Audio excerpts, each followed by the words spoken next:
There's another president by the name of Thomas Jefferson who raped 14-year-old Sally Hemings. It's been going on since the beginning of time with powerful men who have taken advantage of young girls and then tried to make it be a love story. What's happening, everybody? Welcome to yesterday's news channel, where we watch CNN so you don't have to. Last night, Scott Jennings joined Abby Phillip's panel as they discussed the Senate voting overwhelmingly to release the Epstein files and Trump saying he'll sign it. But somehow, CNN turned that into a conversation about race. I wish I was joking. Scott Jennings stayed calm, but per usual, the panel completely unraveled. Let's see how Scott handled it. Let's go. Why wait for Congress to release the Epstein files? Why not just do it now? You know, it's not the question that I mind, it's your attitude. I think you are a terrible reporter.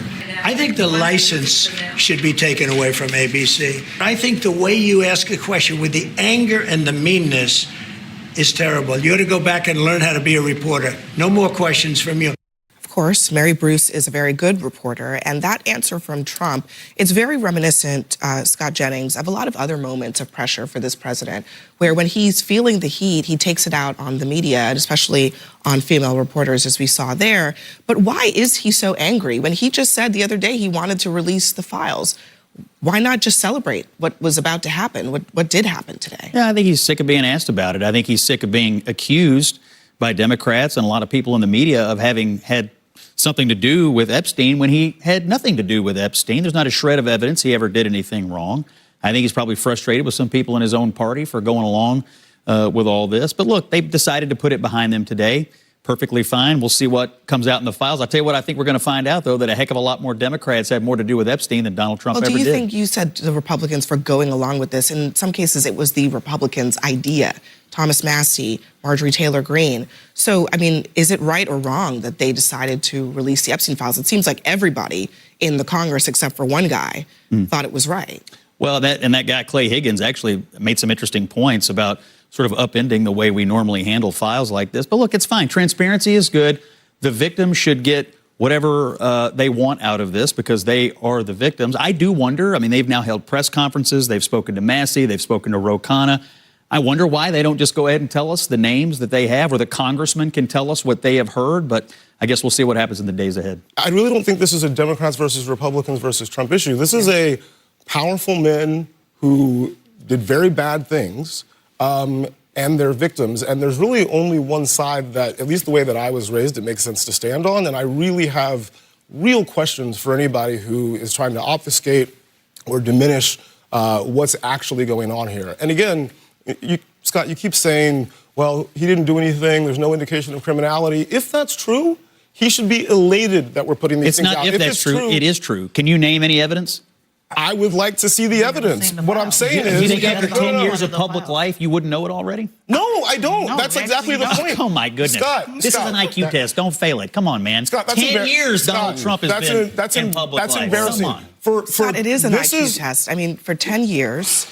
we haven't heard any names. So you really think that no one's involved? No, obviously. Larry Summers was involved. Stacey Plaskett was involved. There's all kinds of people involved with Jeffrey Epstein. If someone was involved, we would know about it. They would be prosecuted. It would be done and dusted. The last 10 years, no one has been prosecuted for this. Is that a sign that nothing has happened? No, absolutely not. So then why are you saying that is the case for My Trump? question directly to him is, if you think after 10 years, 3 presidential campaigns, and Democrats unleashing holy hell on him, you wouldn't know about it? No, that's exactly what I'm saying. As my favorite YouTube political commentator, the Black Conservative Perspective, always says, you seen that, you heard that. They're talking about the Epstein files. Senate voting overwhelmingly to release the names, Trump saying he'll sign it. Only CNN can turn what you've just watched into a conversation about race. I'm going to do a very quick recap here to prepare you for what you're about to watch, because it's important that you see the disparity between where this conversation starts and where it ends. Scott's just making the most basic point imaginable. After 10 years of investigations, leaks, hoaxes, impeachments, raids, if Donald Trump ever abused girls, we'd know. So the guy he was debating in the first clip, they're friends. He didn't take any offense because there's nothing racial about anything he said. Scott said something like, come on, this is easy. This is an IQ test, man. Meaning, you're smarter than this. Your argument makes no sense. So in the second clip, we're going to see a completely different panelist jump in and try to turn that line into some kind of racial insult. And if that at all sounds crazy to you, watch the full clip. It gets even worse. Some of the folks they have on CNN cannot survive a conversation unless they make it about race. Back to it. About with this argument that the Speaker Johnson is making, that essentially the risk of this is that there will be non-credible allegations against people, and it risks creating new victims, meaning people who are maybe named but haven't actually done anything wrong, and that their names will get dragged through the mud as a result of this. Lawyer up. I mean, that's about the best I can tell you. Lawyer up. I want to put something. Yeah, Scott, lawyer up. You think innocent people should have to get lawyers? No, actually I don't, because that's our question to you. That's the reason why I fight civil rights, because I know plenty of innocent people get their name dragged through the mud. You say get a lawyer? You need a lawyer because the files are getting released. So get a lawyer to defend you. I don't think it's right, but I know you're not talking to my community about me and my community. I'm asking if innocent people need to get lawyers. Oh, I know plenty of innocent people that end up getting in the wrong place, wrong time. So get lawyers. But let me, excuse me. I want to put something on the table that I thought what Representative O'Connor said today, Abby, that I found very disturbing when he was talking about this is not what our country's founded on. It actually is. There's another president by the name of Thomas Jefferson who raped 14-year-old Sally Hemings. He was 40 years old. So what we're talking about right now has been going on, not just the thousands of women you're talking about in high school, it's been going on since the beginning of time with powerful men who have taken advantage of young girls and then tried to make it be a love story. So no, I don't think innocent people should have their name disparaged. What I'm trying to tell you is the files are being released. So if you're in the file and you didn't do anything wrong, then yeah, lawyer up. Just real quick, I just want to bring it back to something that just happened. I feel like I just heard Scott call into question this black man's intelligence with the IQ test.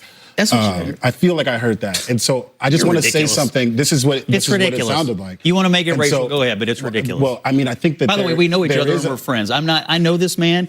He's a smart guy, and we're having a debate. We're having a debate. Don't make it into so we don't even know each other, but we do. This actually relates back to the topic that we're having, Scott.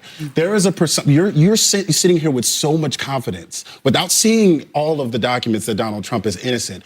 There is a presumption of guilt that a black man walks around the United States with, that I have been watching Donald Trump navigate this situation with the presumption of innocence that is never afforded to us. So I just don't know why you're so fervent right now, saying that I know for a fact he has nothing. Can we see the files and make that decision?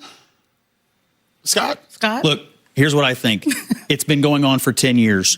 If there was a shred of anything to know about Donald Trump, we would already know it. What do we know? We know I'm answering your question. Evidence is not the evidence of absence. We know that Donald Trump knew Jeffrey Epstein, and we know that he excommunicated him from Mar-a-Lago and his life. We also know that after Epstein was convicted, that powerful Democrats continued to stay in touch with Jeffrey Epstein. This is not a story about Trump. It is a story about powerful men. Many of them are in the Democratic Party. We're going to find that out. You can't wash away the politics.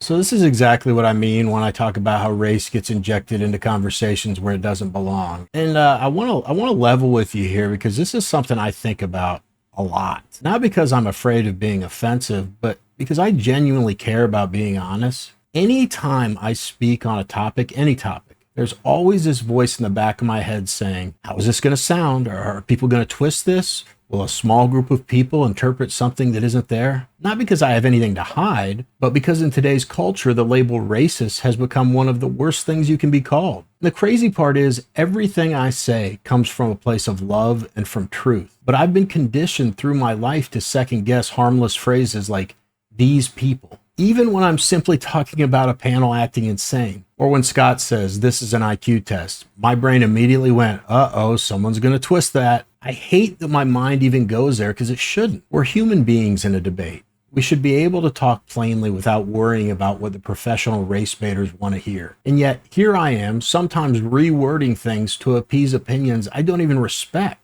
I say all that because there's something I really want you all to hear. I will always tell you what I actually think. And if someone makes a better case or gives me a new perspective, I'll change my mind. But that's because I respect them, not because they're a particular race. And to my black viewers, I appreciate you deeply, not because of your skin color, but because so many of you push back against the nonsense and think for yourselves in a culture where that is incredibly difficult. I respect independent thinkers. I don't pander. I don't play identity politics. I respect people, not categories. What we saw on CNN in these clips is exactly why I refuse to walk on eggshells. If the truth offends someone who wants to twist everything into a racial argument, That's on them. That's not on me. But what do you guys think? Did the panel completely lose the plot here, or is this where cable news is now? Everything has to be a race debate, even when it has nothing to do with the topic. Let me know in the comments. Anyway, that's it for this video. The Yesterday's News Channel membership program is up and running now. Be one of the first 40 members to join to be a YNC founding father. Follow me on X because I have just so many interesting things to say. Thank you for taking some time out of your day to watch my video. I know your time's valuable and I appreciate you spending it with me. Otherwise, put God first. Jesus loves you. I'll see you guys tomorrow.